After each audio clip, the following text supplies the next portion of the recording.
Lấy chồng 20 năm, chồng lại không biết cô ấy còn gia đình. Nguyên nhân là vì nhà nghèo. Người già không dám làm phiền. Giờ gặp lại, người già đã tóc bạc trắng.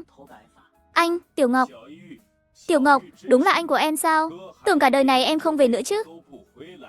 Anh, là em Tiểu Ngọc đây. Đừng khóc, em khó khăn lắm mới về được. Chúng ta nên vui mới đúng. Em khóc vì vui mà, anh. Em nghe nói bố bị bệnh. Năm ngoái bố bị cảm, không nặng lắm. Anh mua thuốc cảm cho bố, nhưng bố không chịu uống. Anh thật sự hết cách, nên mới nhờ người nhắn tin cho em. Mong em về khuyên bố. Không sao là tốt rồi, anh. Đây là chồng em, Diệp Viễn Sơn, con trai lớn Tư Thần. Con dâu lớn Nam Chi, con gái út Diệp Thiến Thiến. Cậu, chúc mừng năm mới. Hạo Hạo, đi nào, về nhà thôi. Cậu sẽ phát bao lì xì lớn cho các cháu. Anh cả, chúc mừng năm mới. Hi hi, mọi người đều tốt cả. Bên ngoài lạnh lắm. Vào nhà nói chuyện, cửa hơi thấp. Cẩn thận đầu. Vài năm trước anh đã xây lại nhà mới trong làng. Nhưng bố nhất quyết không chịu chuyển. Bố bảo sợ Tiểu Ngọc về không tìm được nhà. Trong nhà ánh sáng mờ mờ. Khi nhìn thấy khuôn mặt già nua trên giường, Triệu Tiểu Ngọc lại không kìm được khóc. Mới vài năm không gặp, sao bố ra đi nhiều thế? Cả người chẳng còn chút sức sống. Bố, mẹ, con về thăm bố mẹ đây. Tiểu Ngọc về rồi à? Mẹ, đúng rồi, con về thăm mẹ đây. Tiểu Ngọc, Triệu Tiểu Ngọc cuối cùng không kìm được, ôm chầm lấy Tần Vĩnh làm khóc nức nở. Không ai khuyên cô, mọi người đều hiểu. Nỗi khổ và nỗi nhớ Triệu Tiểu Ngọc đè nén trong lòng, cần được giải tỏa. Hai mẹ con ôm nhau khóc một lúc lâu, mới dần bình tĩnh lại. Nhà nhỏ quá, chứ không nổi nhiều người thế này. Mọi người qua nhà anh ngồi trước, để Tiểu Ngọc ở lại nói chuyện với bố mẹ. Được, Tiểu Ngọc, em ở lại nói chuyện với bố mẹ. Bọn anh qua nhà anh cả ngồi một lúc. Triệu Tiểu Ngọc khẽ đáp, nắm chặt tay Tần Vĩnh Lam, sợ chỉ buông tay là mẹ sẽ biến mất. Nhà mới của Triệu Trường Trinh có đẹp không? Kiểu dáng giống nhà ông ngoại lắm. Nhưng trong sân chỉ có một phòng kho. Em rể đến rồi. Con trai họ, Triệu Trường Trinh nói to. Tôn Mộng Nhất đang làm việc nhà trong phòng, giật mình một chút, nhìn đám người trong sân, nửa ngày không phản ứng lại. Em rể từ đâu ra thế này? Tiểu Ngọc hôm nay về rồi. Thật không? Tất nhiên là thật. Tiểu Ngọc đang ở bên bố mẹ. Lát nữa qua nhà ăn cơm. Cô đi gọi ba thằng nhóc kia về. Đừng để chúng đi lung tung cả ngày. Được, tôi đi ngay đây. Cô vội đi, gọi ba đứa con đang chơi ngoài kia về. Tôn Mộng Nhất từ khi vào nhà họ Triệu, chỉ nghe nói về Triệu Tiểu Ngọc, chưa từng gặp bao giờ. Ôi, ba thằng con tôi cả ngày đi chơi ngoài kia, cũng chẳng có việc làm tử tế, để mọi người cười chê rồi. Con nhỏ mà, chơi là bình thường, Tư Thần trước đây cũng thế. Mới 2 tháng nay nó tự làm chút việc nhỏ. Không nhỏ đâu, con trai nhà bên cạnh, con nhỏ hơn nhà tôi, đã kiếm tiền nuôi gia đình rồi. Tư Thần, cậu quen biết nhiều, giúp chú ý xem chỗ nào cần người. Yên tâm, tôi sẽ để ý, nhưng chú muốn tìm việc tốt. Tôi khuyên dùng 58 đồng thành. Hàng triệu doanh nghiệp livestream tuyển người trên đó. Còn có phỏng vấn ai? Không cần viết sơ yếu lý lịch, vào thẳng việc lương cao. Không phải chạy đi chạy lại, hiệu quả cao, nhận việc nhanh, tôi cũng biết cái này. Hình như nền tảng còn có kiểm định nhiều lớp. Đúng, nền tảng với công ty. Chỉ tuyển công việc phổ thông đã qua nhiều lớp kiểm định. Vị trí công nhân, thợ máy nhiều vô kể. Tìm việc yên tâm. Khi việc ổn định rồi, 58 còn giúp tìm nhà, tìm người giúp việc. Tiện lợi biết bao, mọi việc đều có 58 đồng thành. Cảm ơn cậu, Tư Thần. Khi tụi nó về, tôi sẽ bảo lên đó xem. Chú khách sáo rồi. À đúng rồi, vừa nãy tôi thấy nhà phơi nhiều bọ đất và vỏ ve.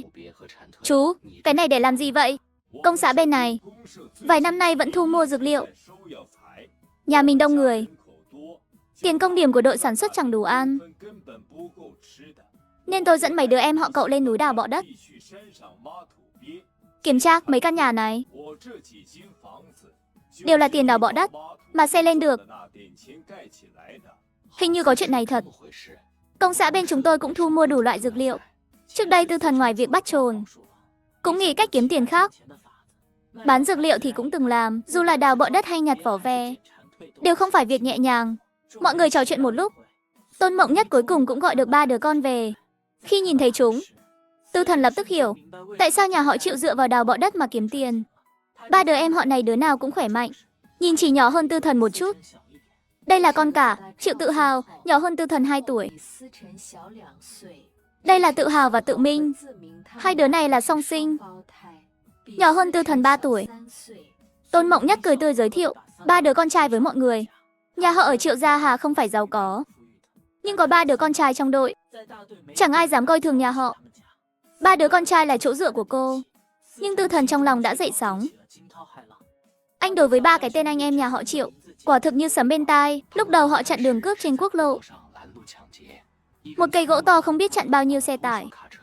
Họ cũng không lấy mạng tài xế, chỉ lấy tiền, nếu không có tiền thì lấy hàng. Nếu là xe trống, không tiền, không hàng thì xin lỗi, chỉ có thể để lại một ngón tay tài xế. 3 anh em ai cũng hung dữ. Có ông chủ xe tải bị cướp nhiều lần, đương nhiên muốn trả thù anh em nhà Triệu. Thậm chí có lần cô ý giấu 7-8 gã to con trong xe tải, chuẩn bị dạy họ một bài học. Kết quả 7-8 gã to con anh em nhà Triệu đánh bại 3 anh em nhà Triệu, một trận thành danh. Sau này 3 anh em nhà Triệu có tiền, thành lập công ty vận tải, làm ăn ở bãi hàng không phải lớn bình thường. Chỉ là vài năm đầu họ đắc tội quá nhiều người. Có kẻ thấy họ làm ăn phát đạt, nhưng chỉ biết tranh đấu hung hãn, chẳng có nền tảng, liền này ý xấu. Cuối cùng 3 người bị gán tội danh vu vơ. Cả 3 đều bị xử bắn. Tài sản của họ cũng nhanh chóng bị chia chác. Vợ con chẳng được đồng nào. Giờ nghĩ lại, Tư Thần không khỏi thở dài.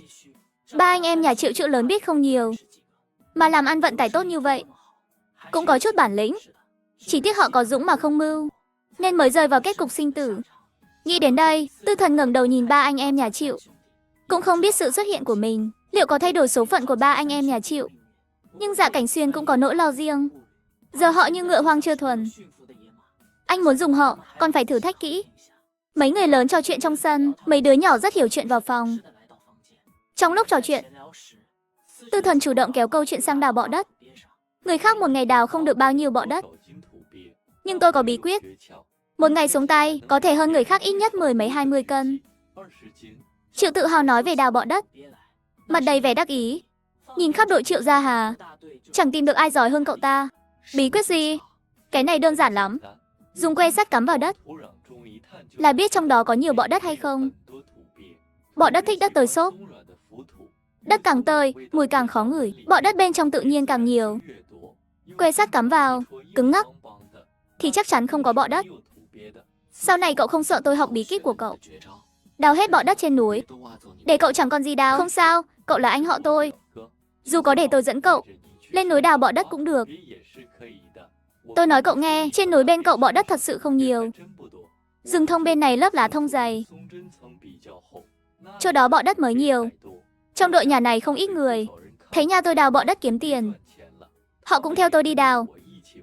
Dù thế, trên núi này vẫn còn rất nhiều bọ đất. Dù anh họ có đến cùng, bọ đất trên núi cũng đào không hết. Sau đó Triệu Tự Hào lại kể chi tiết những thứ tốt trên cánh rừng này, kể tỉ mỉ cho Tư Thần nghe. Tư Thần không ngờ Triệu Tự Hào thật sự không coi anh là người ngoài, bí mật gì cũng kể. Thậm chí chỗ nào trên núi mọc nhiều nấm thông, cậu ta cũng nói. Ngay lập tức Tư Thần thêm một phần hảo cảm với Triệu Tự Hào. Cậu ta xem anh như anh em, sau này hợp tác, cậu ta mới không đâm sau lưng anh. Nhưng hôm nay hai người mới tiếp xúc, anh tạm thời chưa dám kết luận, chỉ có thể quan sát thêm chút nữa. Ăn cơm thôi, ra ăn cơm nào. Hôm nay Triệu Tiểu Ngọc về bất ngờ. Nhà họ Triệu cũng chẳng chuẩn bị gì. Tôn Mộng Nhất để tiếp đãi cả nhà họ. Đã mổ một con gà mái già trong chuồng. Chị dâu, chị vất vả cả buổi, phải ăn thêm vài miếng thịt gà nhé. Tôn Mộng Nhất trong lòng hơi chua xót. Mỗi năm Tết đến, em trai em gái cô cũng đến nhà thăm. Năm ngoái họ đến, cô mua 1 cân thịt, làm món thịt ba chỉ hầm cải trắng với miến. Món ăn vừa dọn lên, cô còn chưa ngồi xuống, thịt ba chỉ trong chậu đã bị em trai, em gái và mấy đứa nhỏ chia nhau hết. Cô chẳng thấy nổi một miếng thịt. So với họ, cô em chồng này thật sự quá tốt. Bữa cơm diễn ra vui vẻ, chủ khách đều hài lòng. Triệu Kim trước khi ăn cơm tinh thần còn kém. Đến khi bữa cơm kết thúc, ông rõ ràng tinh thần tốt hơn nhiều. Cậu, mợ, hôm nào cậu mợ cũng đến nhà cháu thăm nhé. Chuyện trước đây không nhắc nữa. Sau này hễ có thời gian, hai nhà mình có thể qua lại nhiều hơn. 80 dặm nghe thì xa, nhưng đi lại chẳng xa chút nào. Tư Thần chủ động mời nhà họ Triệu đến thăm. Theo anh, dù sau này làm ăn có dùng đến nhà họ Triệu hay không, mối quan hệ họ hàng này vẫn nên giữ. Trường Trinh, Tư Thần nói đúng. Vừa nay anh nghe Tiểu Ngọc nói nhà ông ngoại đã chia gia tài. Sau này còn dẫn mấy đứa tự hào. Thường xuyên qua nhà em gái con thăm. Mấy anh em họ trước đây ít tiếp xúc. Sau này có thể gặp nhau nhiều hơn. Nếu có chuyện gì cũng phải giúp đỡ lẫn nhau. Bố, con biết rồi, mùng 6 con sẽ dẫn cả nhà qua nhà Tiểu Ngọc xem. Lúc đó dẫn bố cùng đi. Xem nhà Tiểu Ngọc thế nào. Bố cũng yên tâm hơn. Mấy ngày này bố phải uống thuốc cảm đúng giờ. Nếu đến mùng 6 mà bố vẫn chưa khỏi cảm, con không dám dẫn bố đến nhà Tiểu Ngọc đâu. Bố nên đi xem thử. Ngày trước Triệu Tiểu Ngọc sống thế nào. Trong lòng bố đại khái cũng biết, con bé có bố mẹ chồng khá ghê gớm. Cũng chính vì không muốn làm phiền con, nên bố chưa từng đến đội Tiểu Hà. Nhưng giờ họ đã chia gia tài, bố đến nhà con gái mình chẳng còn ngại ngùng gì. Từ Triệu Gia Hà trở về, trời đã tối mịt. Vừa về đến nhà, Mộc Lan Chi đã vào phòng nằm, cả ngày mệt mỏi rã rời. Ngay cả cơm tối cũng chẳng ăn được bao nhiêu. Lan Chi, mẹ có chỗ nào không khỏe à? Sao con thấy mẹ cứ ê oải, chẳng có sức sống? Tối đó, Triệu Tiểu Ngọc thấy Mộc Lan Chi ăn không ngon, đặc biệt hâm một bát canh xương mang vào phòng. Kết quả, canh xương vừa đặt lên bàn, Mộc Lan Chi nằm trên giường cảm thấy dạ dày cồn cào, buồn nôn khó chịu. Vừa ngồi dậy, Mộc Lan Chi phản ứng mạnh thế này, làm Tư Thần hoảng sợ. Lan Chi, mẹ không khỏe chỗ nào? Mẹ cũng không biết sao nữa. Vừa ngửi mùi canh xương là mẹ buồn nôn kinh khủng.